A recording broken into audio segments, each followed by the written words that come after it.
I want to say to you, my man, as your reverend, I want you to keep on keeping on. Victory is in sight. It may be so high you can't get over it. It's so wide you can't go around it. It's so deep you can't go under it. You got to go in the gate. I'm gonna tell you, in conclusion, he who sits on the red hot stove shall surely rise.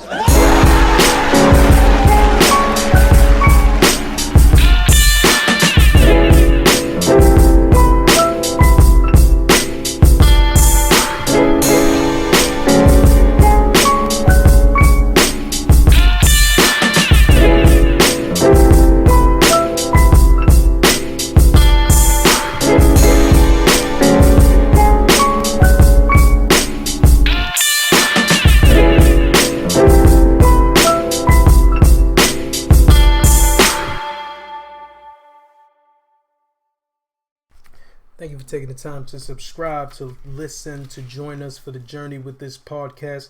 I appreciate the love and encouragement.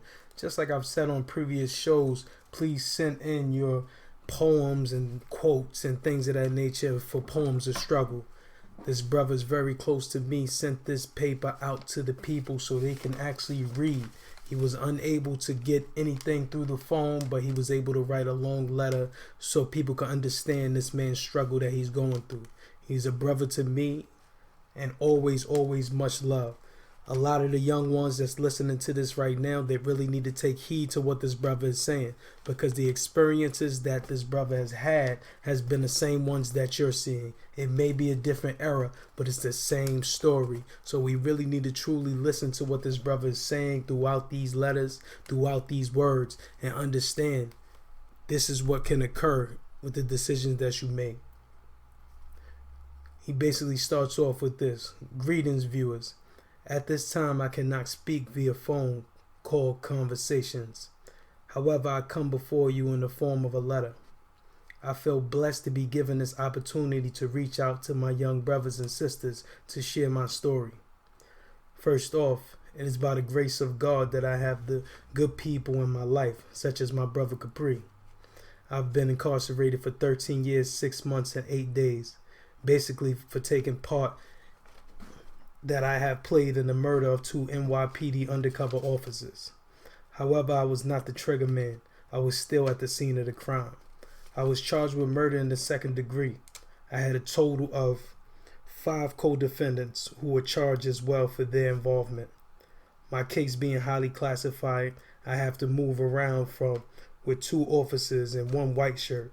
It's hard to move me around to the fact that I'm a high-profile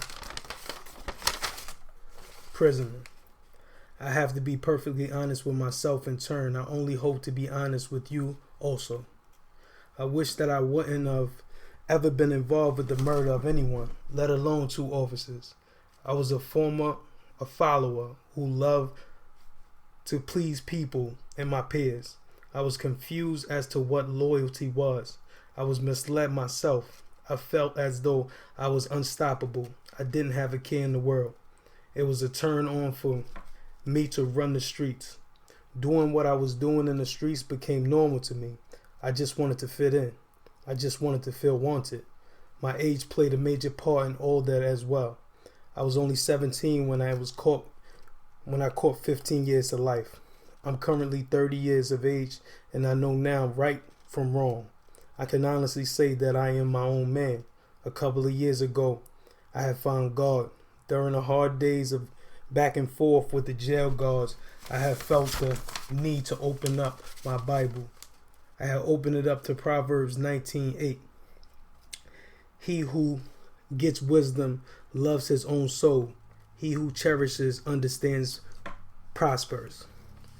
I have found this to be true. An encouragement statement. I found myself revisiting the Bible, Word of God, during all my dark moments of life. It had took me a long time to realize that I am not the same man, person, anyone. It feels good. I realized that I'm not only a man, but I'm also a man of God. I am not trying to turn this letter into a religious or a spiritual message. I just want you to know that I am not the same individual that I was when I was in them streets. I've struggled and fought with myself and find out who I was and who I am today. I want you to know that there's never a wrong time to do the right thing. If you want to be someone that people can respect, that people can look up to, that people can be encouraged by, then do something beneficial for yourself, your family, and your community. If you want to start sooner, go out to any park nearest to you and clean it up. Help keep your community together. The holidays are coming up. Help feed one of the families that's in need. These great gestures help build character. This is what separates the real from the fake. And these are the ones that continue to encourage me. Thank you for taking the time to hear my story. God bless you and yours. May the glory of God be with you always, Brother Jess. Honestly, through all my hiccups with reading this is my first time actually picking up the letter and reading it very thoroughly. And basically, I want to apologize to some of the viewers that are listening if I stumbled over certain portions and things like that. But you get the overall message of what this brother was saying in this letter. You have to understand and take heed. All the decisions that you make, the moves that you make, are they in the right alignment to what you need to be doing with your life? We have to live in another way if we think we're going to progress. We're not going to progress living like buffoons, like entertainers, like comedians. We can't exist that way. We don't get things done that way. We don't handle things correctly that way. We don't think on a logical basis on that way. The decisions we make on an emotional way, and it just can't exist anymore. Honestly, I can't keep on preaching it. I got a piece of person that lives it as well. It's very difficult myself. I'm not saying that everybody is perfect. Shit is not easy. But the small things that you do can benefit you. And you have to take heed to that. Thank you so much for reading this letter. Thank you so much for just being a part of this journey. I appreciate everyone that comes on the show, everyone who listens to the show, because it takes time. Each one teach one. That's my slogan. I live by it. That's the only way. I don't care if it's 2 people listen, 1 person listen.